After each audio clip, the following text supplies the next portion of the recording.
Estimated at 3.5 trillion naira annually, Nigeria's post-harvest losses remain one of the biggest threats to food security in Africa's most populous nation, where the value of the yearly average wasted food per state surpasses the annual agriculture budget of each of the 36 states and the Federal Capital Territory.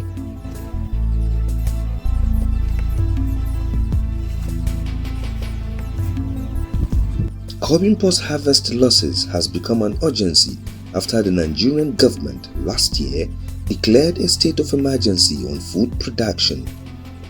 From perishables like tomatoes, pepper, onions and fruits to grains and tubers, food wastage thrives on a vast scale across the country, shrinking farmers' income and accelerating methane emission, which are known to be one of the chief contributors to climate change. While food inflation in the country is currently at a record level, massive wastage is regularly reported, especially in the north, where awareness of post-harvest management is low and years of underinvestment in storage and preservation has dodged output. Most self-help techniques adopted by farmers lack the sophistication required to preserve food on a large scale, and a dearth of agro-processing firms and off-takers means farmers are pretty less constrained to handle glut.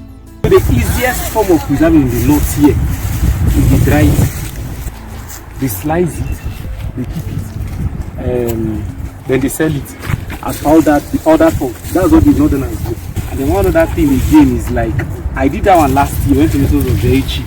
We preserve it in bottles.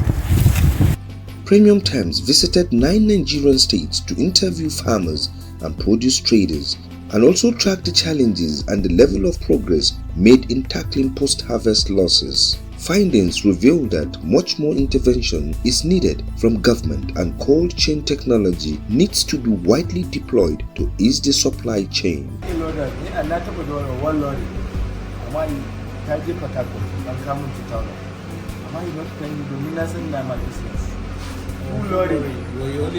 brought 2,000 naira. Only 2,000. Meaning everything has almost broke.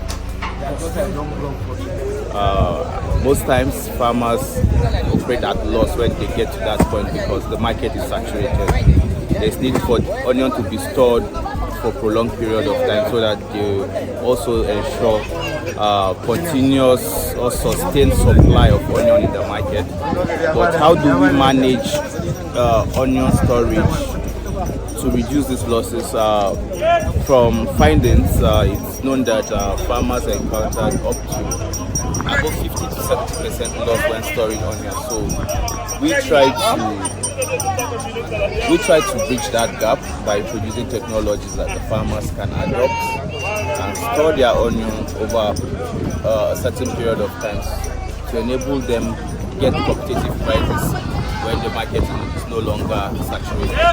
So one of those technologies we are promoting is the aerated onion storage technology, where we have chambers with a base clear where onions can be stored and the fan blowing air gently, mildly into the onion base, and the air pushes through the onion.